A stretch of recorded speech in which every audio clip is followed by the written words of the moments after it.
నా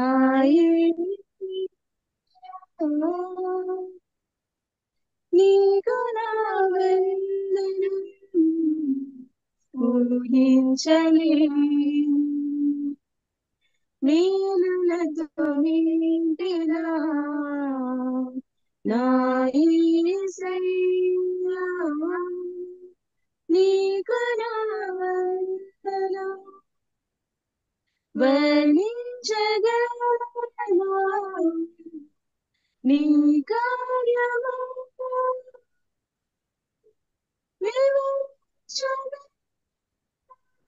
వివరించగలను నీ మేలులను వర్ణించగలను నీ కార్యము వివరించగలను నీ మేలులను ఊహించలేని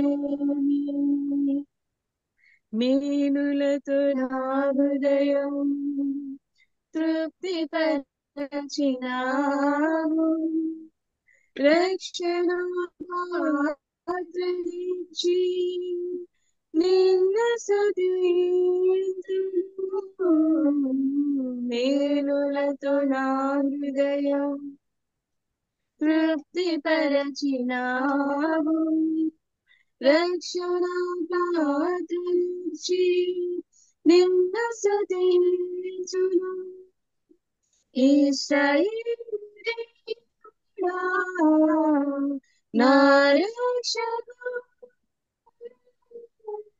స్తుతింతును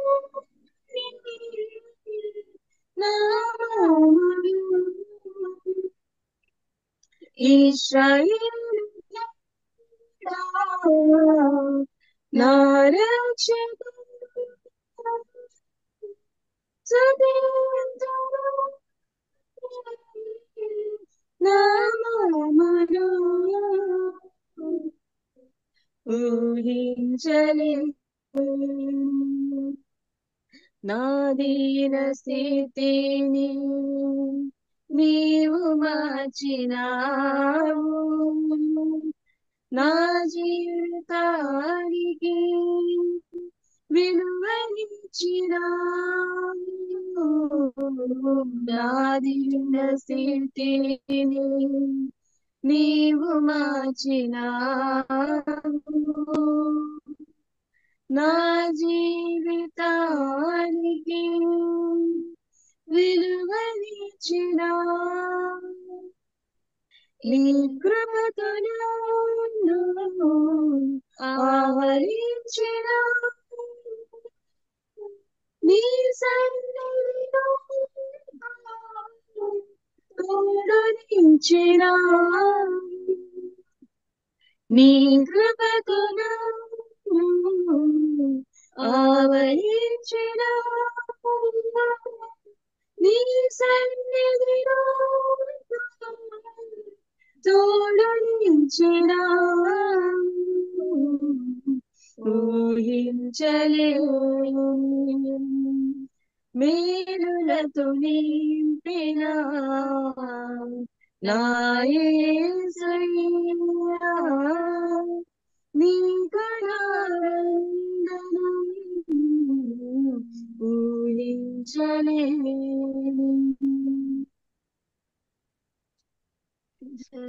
ధన్యవాక్య శాశ్వతిగా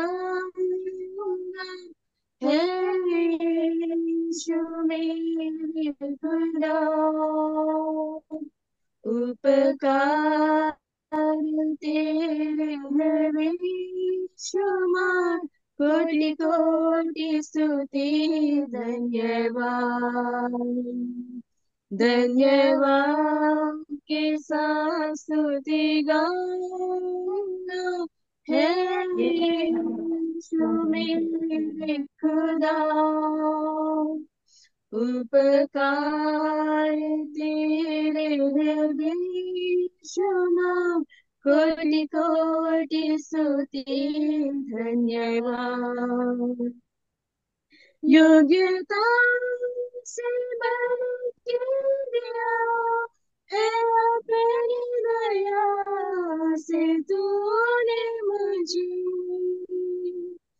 योग्यता से भर के दिया है अपनी दया से तूने मुझे, मांगने से ज्यादा मिला मुझे, आभारी हूँ प्रभु मैं, मांगने से ज्यादा मिला मुझे, आभारी हूँ प्रभु मैं। धन्यवाद के साथ स्तुति गाऊंगा है यीशु मेरे खुदा, उपकारी तेरे हैं शुमार, कोटि कोटि स्तुति धन्यवाद। तू है सच्चा जिंदा खुदा, तुझे पर ही भरोसा मेरा, तू है सच्चा जिंदा खुदा, तुझे पर ही भरोसा मेरा, सेवा पूरी करके पूरा प्रभु ऐसा दो वरदान, सेवा पूरी करके पाऊंगा प्रभु ऐसा दो वरदान। धन्यवाद के साथ स्तुति गाऊंगा है यीशु मेरे खुदा, उपकारी तेरे हैं बेशुमार, कोटि कोटि स्तुति धन्यवाद। धन्यवाद के साथ स्तुति गाऊंगा है यीशु मेरे खुदा,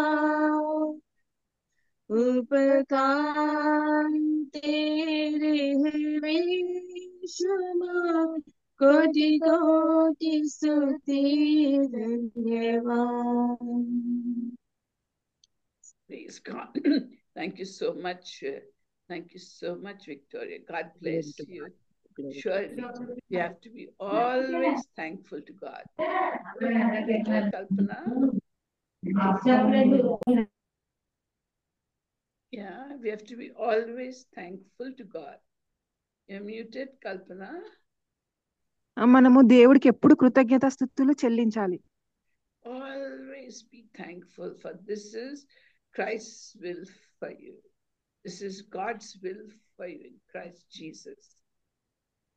మరి యేసు నామమున ఇది పరలోకమున్న తండ్రి చిత్తమై ఉన్నది మన జీవితాలలో. And Victoria has again reminded us that we should just praise and thank the Lord all the time. మరి ఇక్కడ విక్టోరియా సిస్టర్ తన పాట ద్వారా మనం ఎప్పుడు దేవుడికి స్తుతి, మహిమ, ఘనత, ధన్యవాదాలు తెలపాలని గుర్తు చేసింది. When things are tough, when they are easy, whether we are joyful or whether we are sad, we should always praise the Lord. మనం సంతోషంలో ఉన్నా బాధగా ఉన్నా గానీ ఎప్పుడైతే దేవుని స్తుతించాలి. Let us just say a small prayer before we discuss the word of God. ఒక చిన్న ప్రార్థన చేసుకుందాం. Hallelujah, hallelujah, hallelujah, hallelujah, akurahanta, halikanshiansia, okashua saharo, aruhantia, kanshahansiku ahanta, halahakarahanta, harihantia, haruhariha, akuraha ikataha, halukashaha, aruhantia, akushahan saro. My very, very, very beloved children, I'm there amongst you right now in this Zoom meeting. ఈ Zoom meeting లో మీ అందరి మధ్యలో నేను ఉన్నాను. And it is my desire to talk to you and to bless you beyond your expectations. మరి నేను ప్రతి ఒక్కరితోని మాట్లాడి మీరు మీ ప్రార్థనలకు జవాబు ఇవ్వాలని అనుకుంటున్నాను. I want to bless you beyond your desires, even your desires. I will go above your desires and bless you till you are totally full, totally overflowing. మీరు ఆశించిన దానికంటే ఎక్కువ నేను ఆశీర్వదిస్తాను. మీరు మొత్తం నింపి మీ పొంగి పొర్లే వరకు నేను ఆశీర్వదిస్తాను. Right now I'm filling you all with grace from above. ఇప్పుడే నేను అందరినీ కృపతోని నింపుతున్నాను. Just lift your hands and receive my grace and my blessings. మీరు అందరు చేతులెత్తి నా ఆశీర్వాదాలు నా కృపను పొందుకునండి.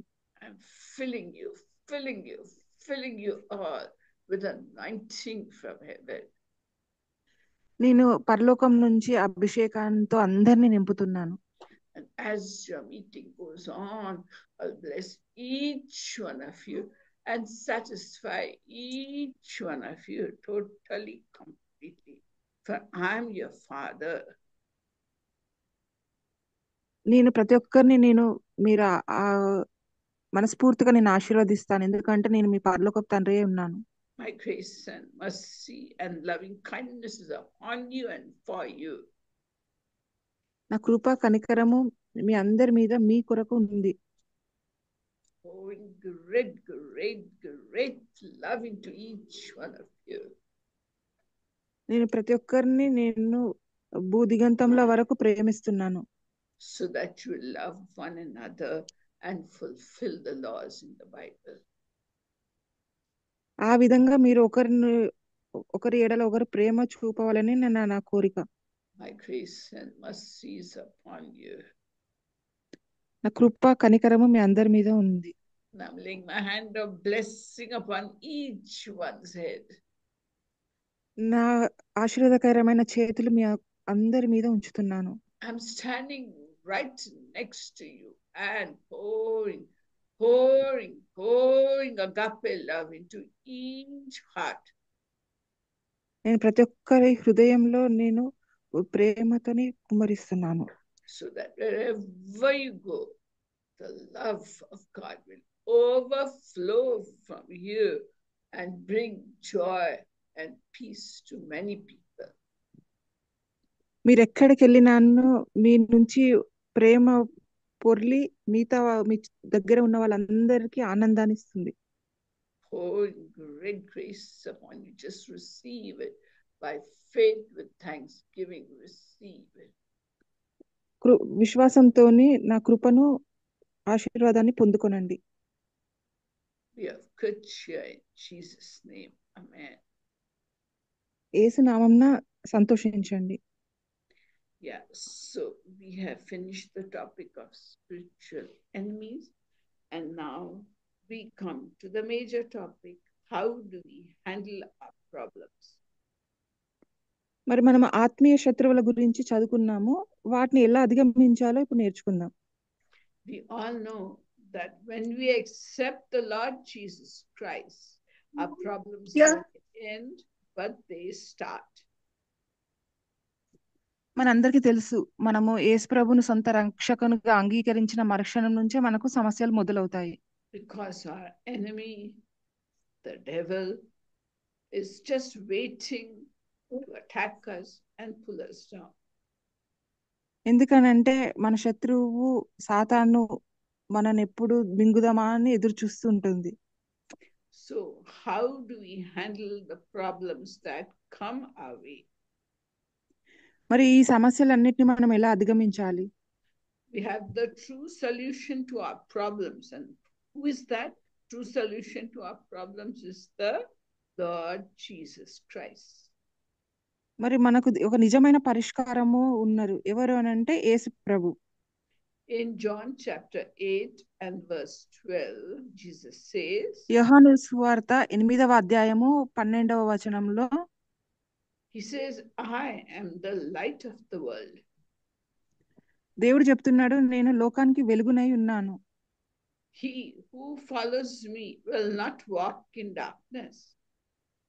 మరి నన్ను వెంబడించిన వాళ్ళు ఎప్పుడు కూడా చీకట్లో నడవరు. but he will have the light of life. మరి కాకపోతే వాళ్ళకు నాలో ఉన్న వెలుగు వాళ్ళతో ఉంటుంది. So having accepted the Lord in our hearts, it doesn't mean that we will not have any problems. We'll have problems.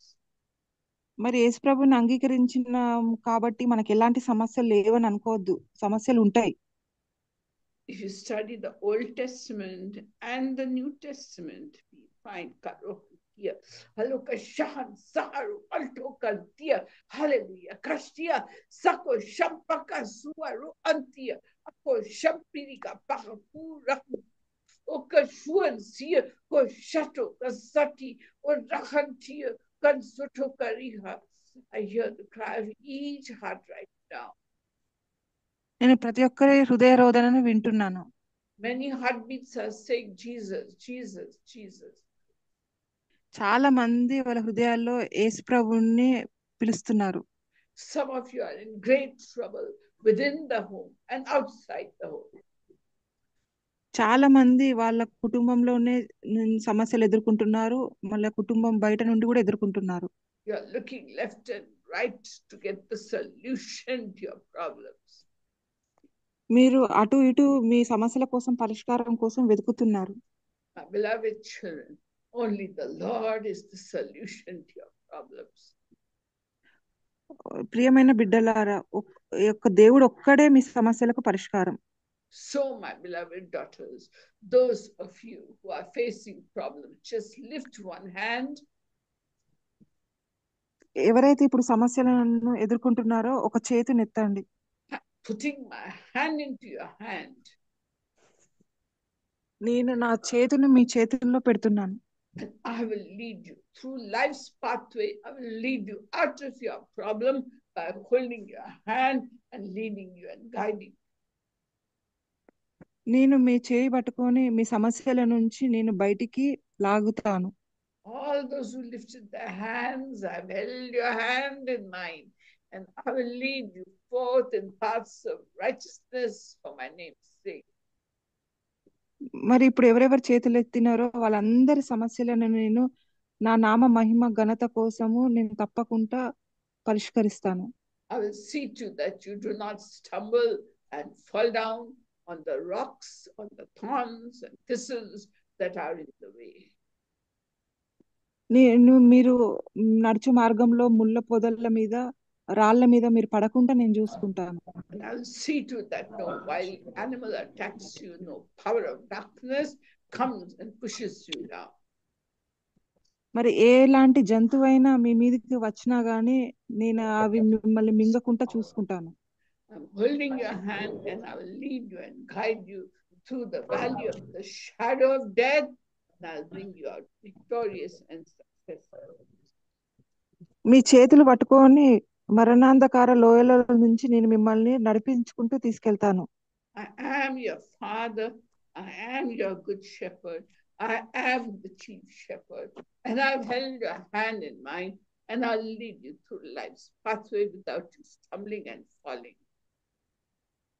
నేను మీ పరలోకపు తండ్రి ఉన్నాను, మీరు పడకుండా మీ కాలు దేనికి తట్టుకోకుండా నేను మిమ్మల్ని నడిపిస్తాను. I'll solve each and every problem that you're facing. ప్రతి ఒక్క సమస్య నుంచి నేను మిమ్మల్ని విడిపిస్తాను. I am your heavenly Father. ఎందుకంటే నేను మీ పరలోకపు తండ్రి ఉన్నాను. In Jesus' name, amen. యేసు నామమున. Hallelujah, hallelujah. So we see in the Bible, in the Old Testament and in the New Testament, the people had problems and many problems. మరి మనం పాత నిబంధనలు చూసినా కొత్త నిబంధనలలో చూసినా గానీ అన్ని రకాల ప్రజలకు ఎన్నో సమస్యలు ఉన్నాయి. They left Egypt, a host of multitude left Egypt, and as they wandered in the pathway, they came to the Red Sea, and they felt that was the biggest problem because Egyptians were behind them and in front was the Red Sea. మరి ఐగుప్తు దేశం నుండి వాళ్ళు బయలుదేరినప్పుడు వాళ్ళు ఇదే మాకు పెద్ద సమస్య అనుకుంటున్నారు. ఎందుకనంటే వాళ్ళ ముందట ఎర్ర సముద్రం ఉంది, వెనుక నుంచి ఐగుప్తులు తరుముకుంటూ వస్తున్నారు వాళ్ళని. But God solved that problem for them, and they walked through the Red Sea as though they were on dry land. అయినా అప్పుడు దేవుడే వాళ్ళను ఆ ఎర్ర సముద్రం దాటి వేయించాడు. And when the Egyptian did the same, they were all drowned in the sea. మరి దేవుడు నడిపించిన ప్రజలు మునిగిపోలేదు, కానీ ఐగుప్తులు ఆ ఎర్ర సముద్రాన్ని దాటిన అనుకున్నప్పుడు అందరు మునిగిపోయారు అందులో. So having crossed the Red Sea, they came to the wilderness of Shur. మరి వాళ్ళు ఎర్ర సముద్రాన్ని దాటి యూదా దేశానికి చేరుకున్నారు. And there was no water to drink. మరి అక్కడ తాగడానికి నీరు లేకుండేను. So they went to a place called Mara. మరి మారా అనే ఒక స్థలానికి వెళ్ళారు. And there the water was bitter. మరి అక్కడ నీళ్లు చేదుగా ఉన్నాయి. And the people started grumbling and complaining against Moses. You know, we also know when we are thirsty and don't have water, we feel quite uncomfortable, and we tell husbands or our children, where's the water? Where's the water? Same thing Israelites did. And they said this, Moses brought us out for nothing. అప్పుడు ప్రజలందరూ గొనుకోవడం మొదలు పెట్టారు. ఆ మోషేను ప్రశ్నించారు, మంచినీళ్ళు ఎక్కడ ఉన్నాయి అని. So Moses found a tree and he threw it into the water, and the waters became sweet and drinkable. అప్పుడు మోషేకు ఒక చెట్టు దొరికినప్పుడు ఆ చెట్టును నీళ్ళల్లో పడవేశాడు. అప్పుడు ఆ నీళ్లు తాగడానికి అనుకూలంగా మారిపోయినాయి. And we find that throughout their travels in the wilderness, there was water shortage for Israelites. మరి దేవుడు వాళ్ళను అరణ్య గుండం నుంచి, నీటి సమస్య నుంచి విడుదల చేశాడు. So we are walking in the wilderness of life. మరి మనం కూడా ఈ వాళ్ళలాగే జీవితం అనే అరణ్య మార్గంలో నడుస్తున్నాము. And before we came to Jesus, we had bitterness in our life, just like the waters of Mara were bitter. మరి వాళ్ళకు మంచినీళ్ళు ఎలా చేదుగా ఉన్నాయో మన జీవితాలలో కూడా కొన్ని విషయాలు మనకు చేదుగా ఉన్నాయి. We were in prison and we were chained by Satan in the darkness. మరి ఇప్పుడు మనము సాతాను బంధించిన ఒక చెరసాలలో ఉన్నట్టుగా మన జీవితాలు ఉన్నాయి. But when we accepted Christ in our lives, Christ brought sweetness to our lives, sweeter than honey from the honeycomb. మరి అలాంటి జీవితం గడుపుతున్నప్పుడు ఎప్పుడైతే మనం యేసుప్రభుని అంగీకరించామో దేవుడు మనల్ని ఆ బంధం నుంచి విముక్తి చెందించాడు. అప్పుడు మన జీవితాలు ఎలా ఉన్నాయంటే తేనె తట్టు నుంచి వచ్చిన తేనెలాగా తీయగా మధురంగా ఉన్నది. So throughout their wilderness journey, the Israelites faced problems, although God was there with them. మరి దేవుడు వాళ్ళతో ఉన్నా గానీ అరణ్యగుండ మార్గంలో ప్రయాణిస్తున్నప్పుడు వాళ్ళు ఎన్నో సమస్యలు ఎదుర్కొన్నారు. Even in the New Testament, in the book of Acts in chapter 7, we find that the whole body rose up against Stephen. మరి మనము కొత్త నిబంధనలో కూడా చూస్తాము, దేవుని గురించి చెప్పినప్పుడు మొత్తం ప్రజలందరూ వ్యతిరేకించారు. And the people gathered together and stoned Stephen to death. మరి అప్పుడు అతనిని ఆ దేవుని గురించి చెప్పినప్పుడు అతన్ని రాళ్లతో కొట్టి చంపివేశారు. So after Stephen's death, we find in Acts in chapter 8 and verse 1. మరి స్టీఫెన్ మరణం తర్వాత మనము అపొస్తలుల కార్యము 8వ అధ్యాయము 1వ వచనంలో చూస్తాము. So on that day means the day when Stephen was martyred, there arose a great persecution against the church in Jerusalem. మరి యెరూషలేములో ఆయనను చంపబడిన రోజు అంటే దేవుడి గురించి చెప్పినప్పుడు ఆయనను హింసించి చంపిన రోజు అది. And we find that the believers were all scattered to different parts of the known world, to Asia Minor, to Antioch and other places. They ran away because in Jerusalem the Romans were out to kill them on one side, and the Jews were out to kill them on the other side. మరి అప్పుడు ఆ దేవుని నమ్ముకున్న ప్రజలందరూ పారిపోయారు వివిధ దేశాలకు. ఎందుకనంటే వాళ్ళకు ఒక వైపు నుంచి యూదుల నుంచి వ్యతిరేకత వచ్చింది. అలాగే దేవుని గురించి వ్యతిరేకంగా ఉన్న ప్రజల నుంచి కూడా వ్యతిరేకత వచ్చింది యెరూషలేంలో. So even in the New Testament, people face lots of problems. మరి కొత్త నిబంధనలో కూడా ప్రజలు ఎన్నో సమస్యలు ఎదుర్కొన్నారు. Therefore, in 1 Thessalonians chapter 3, verses 1 to 4, Paul says, మరి మొదటి తెస్సలోనియలు 3వ అధ్యాయము 1 నుంచి 14వ వచనంలో పాల్ గారు ఇలా చెప్తున్నారు.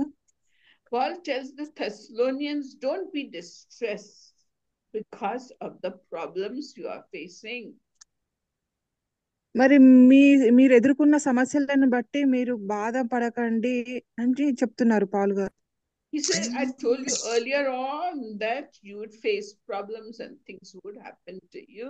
So don't be discouraged.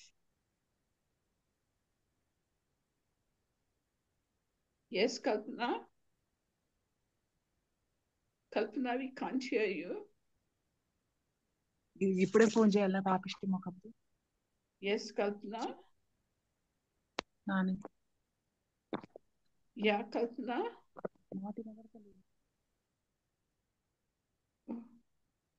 Would somebody translate, please?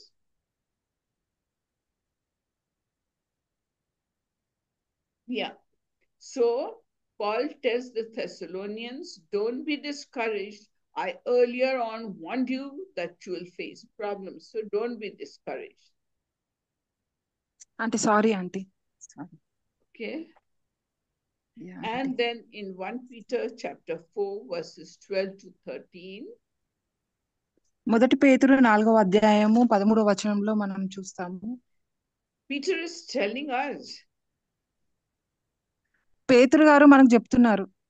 He says, beloved, don't be surprised at the fiery testing which comes upon you to test you and to prove you. మీరు మిమ్మల్ని పరీక్షించే పరీక్షలను బట్టి మీరు ఆశ్చర్యపోకండి అని చెప్తున్నారు. He says, don't be surprised as though something strange thing is happening to you. మరి ఒక విషయాల మీకు జరిగే విషయాల గురించి మీరు ఆశ్చర్యపోకండి అని చెప్తున్నారు. Because if you belong to Christ, in your own home, you'll be persecuted by a husband, by your wife, or by your children, or your friends. Everyone will turn against you. ఎందుకనంటే మీరు ఒక్కసారి యేసుప్రభుని అంగీకరించినప్పుడు మీ కుటుంబ సభ్యుల ద్వారా నుంచి మరియు స్నేహితుల ద్వారా అందరి నుంచి మీకు వ్యతిరేకత వస్తుందని చెప్తున్నారు. So what should we do when persecution comes? మరి ఇలాంటి సమయంలో మనం ఏం చేయాలి? Peter is saying you rejoice because you are sharing a part of Christ's suffering. పేతురు గారు అంటున్నారు మీరు ఆనందించండి, గంతులు వేయండి, ఎందుకనంటే దేవుడు పడే బాధలలో మీరు కూడా పాలి భాగస్తులై ఉన్నారని చెప్తున్నాడు. And you keep rejoicing because God's glory will be revealed to you. ఇంకా ఆనందించుకుంటూనే ఉండండి, ఎందుకంటే దేవుని మహిమ మీకు కనబడుతుంది అని చెప్తుంటాడు. So we find that problems are a part of the Christian life. దీనిని బట్టి మనం అర్థం చేసుకోవాలి ఏంటంటే సమస్యలు అనేది క్రైస్తవ జీవితంలో ఒక భాగం. So is anybody amongst you without problems? మీ మధ్యలో ఎవరైనా సమస్యలు లేకుండా ఉన్నారా ఇక్కడ? Nobody is without problems. From some area or the other, you are facing problems. ఎవరు కూడా సమస్యలు లేకుండా లేరు, ఎందుకనంటే ఏదో ఒక రకంగా సమస్యను ఎదుర్కొంటూనే ఉన్నారు. Even Paul had big problems. పాలు గారికి కూడా చాలా పెద్ద సమస్యలు ఉండేవి. And when he was persecuted, beaten, and troubled, in Colossians chapter 1 and verse 24, he says. కొలొస్సీయుల గ్రంథము 1వ అధ్యాయము 24వ వచనంలో చెప్తున్నారు పాల్ గారు. He says, all these troubles are coming upon me, because I'm filling up what was lacking in Christ's suffering. మరి ఈ సమస్యలైనా నాకు ఎందుకు వస్తున్నాయి అని అంటే దేవుడు నాలో ఏమి లేదో దాంతో నింపుతున్నాడు, అంటే నేను ఎదుర్కొన్న హింసను బట్టి ఆశీర్వాదాలతో నింపుతున్నాడు అని చెప్తున్నారు. So therefore you and I are also suffering because we are just participating in the suffering of Christ, so that once the suffering is over, so that we'll be fit to share his glory also. మరి ఇప్పుడు ఇక్కడ ఉన్న మనమందరము, మీరు నేను మేము అందరము కూడా మనందరము దేవుని ఒక మహిమను పంచుకోవడం కోసము మనం ఈ సమస్యల గుండా వెళ్తున్నాము. Now, what is the purpose of these problems? మరి ఈ సమస్యకు అసలు కారణాలు ఏంటి, మనకు ఎందుకు కలుగుతున్నాయి? Because the Bible says that God is in total control of everything that is taking place in your life, in my life, and of everything that is taking place in the world. God is in total control and has total knowledge. అయితే అసలు దేవుడు మనల్ని ఈ బాధలలో నుండి ఎందుకు తీసుకువెళ్తున్నాడనంటే, మొత్తము దేవుడి చేతిలో, మన జీవితాలన్నీ దేవుడి చేతిలో ఉన్నాయి, ఈ ప్రపంచము అన్ని కూడా దేవుని చేతిలో ఉన్నాయి. Psalm 47 and verse 2 says, కీర్తన గ్రంథము 47వ అధ్యాయము 2వ వచనం ఇలా చెప్తుంది. David says, for the Lord Most High is terrible. That means great. దావీదు చెప్తున్నాడు, దేవుడు భయంకరుడు అని చెప్తున్నాడు. He's a great king over all the earth. మరి ఈ భూమండలం మీదకే ఆయన ఒక గొప్ప రాజు అని చెప్తున్నాడు. And Psalm 103 verse 19 says, కీర్తనల గ్రంథము 103:13వ వచనం ఇలా చెప్తుంది. It says that the Lord has established his throne in the heavens. అక్కడ చెప్పబడింది ఏంటంటే, దేవుడు పరలోక రాజ్యంలో తన సింహాసాన్ని ఏర్పరచుకున్నాడు అని చెప్తుంది. And his kingdom rules over all. మరి ఆయన రాజ్యము మనందరి మీద ఆధిపత్యం చెలాయిస్తుంది. But we should know that God is not the source of evil and he's not the source of troubles. అప్పుడు మనం తెలుసుకోవాల్సింది ఏంటంటే, మనకు వచ్చే సమస్యకు లేకపోతే ఏదన్నా విషయాలు చెడు అలాంటివన్నిటికీ మూల కారణం దేవుడు కాదని తెలుసుకోవాలి. So in this world we find that good people and sinful people are all living together. ఇప్పుడు ఈ ప్రపంచంలో, ఈ భూమండలం మీద ఎలాంటి వారు జీవిస్తున్నారు? పాపాత్ములు జీవిస్తున్నారు, పుణ్యాత్ములు, అందరు అన్ని రకాలు ఉన్నారు. Yes, believers and unbelievers are together living in the universe. మరి దేవుని నమ్ముకున్న వారు, అన్యులు అందరు కలిసి ఈ ప్రపంచంలో ఉన్నారు. But on the day of judgment, God is going to punish the wicked people. మరి తీర్పు రోజు మాత్రము దేవుడు దుష్టులను శిక్షిస్తాడు. Till then we have to live together. మరి ఆ లోపట మాత్రము మనము అందరం కలిసే జీవించాలి. Jesus explained it with a parable in Matthew chapter 13 verses 24 to 30. మత్తయి సువార్త 13వ అధ్యాయము 24వ వచనం నుంచి 25వ వచనంలో యేసు ప్రభు ఇలా చెప్తున్నాడు. He said that the landowner, he put good seed in his field. అక్కడున్న భూస్వామి ఆయన పొలంలో ఒక మంచి విత్తనం పెట్టాడు. But while they were sleeping, his enemy came and planted weeds or tares in the field. మరి వాళ్ళు పడుకున్నప్పుడు వాళ్ళ శత్రువులు వచ్చి ఆ మొలకలను పీకి పడేశారు. But when everything sprouted, I mean good rainfall came, there was manure, and all the seeds sprouted, wheat seeds sprouted, and the weeds or the tares also sprouted and they grew tall. వాళ్ళు విత్తబడిన విత్తనాలు మంచి మొలకలెత్తి మంచిగా ఎదుగుదల ఉన్నప్పుడు వాటి మధ్యలో కలుపు మొక్కలు కూడా వాటితో పాటే పెరిగినవి. And then the servants called him and said, look sir, you planted good expensive seed, but see now all the weeds, all the tares are there in the middle of the wheat. How did it come about? అప్పుడు వాళ్ళ దగ్గరున్న పని వాళ్ళు వచ్చి వాళ్ళ యజమానితో చెప్తారు, మీరు మంచి విత్తనాలు విత్తారు కానీ వీటితో పాటు ఈ కలుపు మొక్కలు కూడా, అంటే చెడు మొక్కలు కూడా మొలిసినాయని చెప్తారు. So the owner said, yes, yes, and enemy has done that.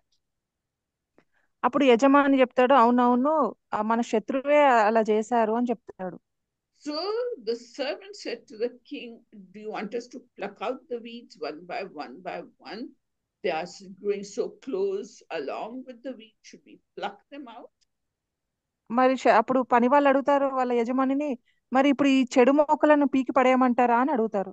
And the master said, no, no, don't do that, because while plucking out the weeds and the tares, you will be plucking out the wheat plants also. Don't do that now. అప్పుడు యజమాని అంటాడు, వద్దు వద్దు అంటాడు. ఎందుకని అంటే మీరు ఆ కలుపు మొక్కలు పీకేటప్పుడు ఈ మంచి మొక్కలు కూడా కొన్ని పీకబడతాయి, అలా చేయకండి అని చెప్తాడు. He said, allow both to grow together, and when the harvest time comes, we will gather the tares, tie them up and burn them, and wheat we will put in the storeroom. ఆయన అంటాడు, మీరు అలా చేయకండి, ఆ రెండిటిని కలిసే పెరగనివ్వండి, పంట చేతికొచ్చే టైంకి అప్పుడు మనము మంచి పంటను వేరుగా చెడు పంటను వేరుగా చేద్దాము అని చెప్తాడు. He told this parable, and when he was alone with his disciples, they told him, sir, tell us what it means. అప్పుడు యేసుప్రభు ఈ ఉపమానం చెప్పిన తర్వాత వాళ్ళ శిష్యులు అడుగుతారు, దీని అర్థం ఏమిటి అని అడుగుతారు. So Jesus explains it. Would you read it in Telugu, beta, from chapter 13 of Matthew, verse 36 to 43.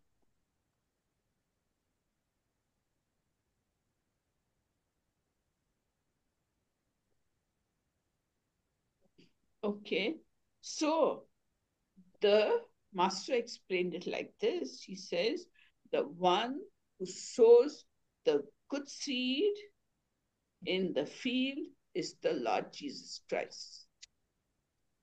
అప్పుడు యేసుప్రభు ఇలా చెప్తాడు, ఎవరైతే మంచి విత్తనాలు చల్లుతారు అని అంటారో అవి యేసుప్రభు అని చెప్తాడు. He said the field is the world. ఆ పొలము ఈ మన భూమిని సూచిస్తుంది అని చెప్తాడు. And the good seeds are children of the kingdom of heaven. అందులో ఉన్న మంచి విత్తనాలు పరలోకానికి చెందిన పిల్లలు అని చెప్తాడు. And the tares or the weeds are the children of the wicked one. మరి వాటి మధ్యలో పెరిగిన కలుపు మొక్కలు దుష్టుల యొక్క సంతతికి చెందిన వాళ్ళు అని చెప్తాడు. And these weeds are the children of the devil he brought, and he put them in the world. ఈ కలుపు మొక్కలన్నీ సాతాను వాళ్ళ పిల్లలు, ఆయన తీసుకొచ్చి ఈ మంచి మొక్కల మధ్యలో నాటాడు అని చెప్తాడు. And the harvest is the end of the world. మరి పంట చేతికొచ్చిన సమయం అని అంటే ఈ మన భూమి at the end of the world, the angels come and they will do the harvest. మరి ఎప్పుడైతే పంట చేతికొచ్చినప్పుడు మనం కోతకు వచ్చినప్పుడు అలా చేస్తాం, అంతమయ్యే రోజు అని. So from the kingdom of God, the angels will gather up all the wicked people, all those who follow the devil, and there's going to be a judgment day. మరి ఆ తీర్పు రోజు పరలోకంలో ఉన్న దూతలు మంచి వాళ్ళను చెడు వాళ్ళను వేరువేరుగా చేస్తారు. And on the judgment day, all those who do not belong to Christ and are the children of the wicked one, they'll be gathered together and thrown into the hellfire. మరి ఆ తీర్పు రోజు ఎవరైతే దేవుడికి చెందిన వారు కాదో దుష్టుని యొక్క సంతతి ఉంటారో వాళ్ళ పిల్లలు వాళ్ళందరూ నరకాగ్నిలో అగ్నిగుండంలో వేయబడదురు. And the righteous will go to the place of rest, that is heaven. మరి నీతిమంతులు పరలోకానికి చేరుకుంటారు. So therefore, in this world, we find that God is allowing us to mix with the wicked people and people who do not want Jesus at all. They reject him totally, completely, and they persecute the Christians. Jesus has allowed us to live with them. మరి ఈ దీని నిమిత్తము దేవుడు మంచి వాటితో చెడు వాళ్ళను కూడా కలిపి ఉంచాడు. అందుకే ఆ చెడ్డ వాళ్ళందరూ ఈ దేవుని నమ్మిన వాళ్ళను హింసించడం జరుగుతుంది. ఆ విధంగా మనము ఆ సమస్యల గుండా వెళ్తాము. So we should be very careful living in this world and not learn the habits and the ways of thinking of the people of the world. మరి మనము ఈ ఇప్పుడు మనము ఇక్కడ వాళ్ళతో పాటు మనం జీవిస్తున్నాం. ఈ భూమండలం మీద చెడ్డవారితోని కూడా జీవిస్తున్నాం. కానీ వాళ్ళ నడవడిక మనము నేర్చుకోకుండా ఎంతో జాగ్రత్త వహించాలి. Romans chapter 2 verses 5 to 9 tells us, రోమీల గ్రంథము 2వ అధ్యాయము 5 నుంచి 9వ వచనాలు ఇలా చెప్తున్నాయి. It says, those who don't turn from their sins and are stubborn will have terrible punishment. మరి ఎవరైతే ఒక మొండి పట్టుదలతోని వాళ్ళ పాపాల నుంచి తట్టు తిరగరో వాళ్ళకు భయంకరమైన శిక్ష ఉంటుందని చెప్తుంది. There is coming a day of wrath when God will judge all the world. మరి ఒక రోజు వస్తుంది, ఆ రోజు దేవుని యొక్క కోపము చూస్తారు ప్రతి ఒక్కరు. He will give to each one what his deeds deserve. మరి ప్రతి ఒక్కరికి వాళ్ళకు చెందాల్సిన విధంగా దేవుడు చేస్తాడు. He will give eternal life to those who do the will of God. మరి దేవుడి చిత్త ప్రకారం చేసిన వాళ్లకు శాశ్వతమైన స్థలంగా పరలోక రాజ్యాన్ని ఇస్తాడు. And he will give terrible punishment to those who fight against the will of God and walk in their evil ways. మరి ఎవరైతే దేవుని చిత్తానికి వ్యతిరేకంగా నడుస్తారో వాళ్ళకి భయంకరమైన శిక్ష ఉంటుంది. On such people the wrath of God will be poured out upon them. మరి అలాంటి ప్రజల మీద దేవుడి యొక్క కోపాగ్ని కుమ్మరించబడుతుంది. And so as Christians, when we face a problem, we must realize that God, who is in total control, has allowed these troubles to come upon you. మరి మనము ఒక క్రైస్తవ జీవితం గడిపేటప్పుడు యేసుప్రభువే మనకి సమస్యలకు గుండా వెళ్ళడానికి అనుమతించాడని మనం తెలుసుకోవాలి. And he's able to work out good for us even after these terrible problems. మరి ఇలాంటి భయంకరమైన సమస్యల నుండి కూడా ఆయన మనకు విడుదల ఇస్తాడు. వాటి నుండి నడిచే శక్తి ఇచ్చి వాటి నుండి విడుదల ఇస్తాడు. Now certain people say you must not talk about hell and frighten the people, but that is totally wrong. కొంతమంది అంటారు మనము నరకం గురించి వాటి గురించి అసలు మాట్లాడొద్దు అంటారు, కానీ అది చాలా తప్పు. The Bible says that hell is prepared for devil and his angels, but those who follow the devil and worship evil things also will get the same fate as devil, into the lake of fire. They will be thrown. Those whose names are not in the book of life will be thrown into the lake of fire and burned there for eternity. మరి పరిశుద్ధ గ్రంథము మనకు ఎంతో చక్కగా వివరిస్తుంది. ఎవరైతే దేవుని వెంబడించకుండా దుష్టుని యొక్క నడవడికలో వాళ్ళు చెప్పినట్టు విని వాడి మార్గంలో నడుస్తారో వాళ్ళు తప్పకుండా ఈ నరకాగ్నిలో పడవేయబడతారని చెప్తుంది. And what about those believers who are having problems and suffering? They must not give up hope, because God is promising us that all things will work out together for good to those who love the Lord and those who are called according to his purposes. మరి ఇప్పుడు దేవుడిని నమ్ముకున్న ప్రజల గురించి ఎలా అని అంటే వాళ్ళు సమస్యల గుండా కూడా వాళ్ళు కూడా ఏ తప్పు చేయకుండా సమస్యల గుండా వెళ్తున్నారు అని అంటే ఆ పరిశుద్ధ గ్రంథం చెప్తుంది ఏంటంటే అలాంటి వారి విషయాల్లో జీవితాల్లో దేవుడు ప్రతి ఒక్క విషయాన్ని తన మంచి కోసమే తన చిత్తాను ప్రకారమే జరిపిస్తాడు అని చెప్తుంది. So whatever problems you are going through, strengthen your hearts and strengthen your minds, strengthen your spirits, that God is going to work it out for your good. మరి మనము ఎలాంటి సమస్యల నుంచి వెళ్తున్నా గానీ మనం మన మనస్సుని ఆలోచనలు అన్నిటి విషయాలలో మనం బలం తెచ్చుకొని మనం ముందుకెళ్ళాలి. ఎందుకనంటే ఇది దేవుడి చిత్తం కాబట్టి నా మంచి కోసమే జరుగుతుంది కానీ అనుకోవాలి. So we will continue with this next time. మళ్ళీ ఇంకా కూడా దీని గురించి చదువుకుందాం. So I hope we are all walking in the road of life together and sharing one another's burdens and fulfilling the law of Christ. మరి అందరం కూడా మనము ఒకరి సమస్య ఒకరితో పంచుకొని అందరము ఒకటే దేవుడి చిత్తము అనే ఒక మార్గంలో నడుస్తున్నామని అనుకుంటున్నాము. Yes, so let us just be in the presence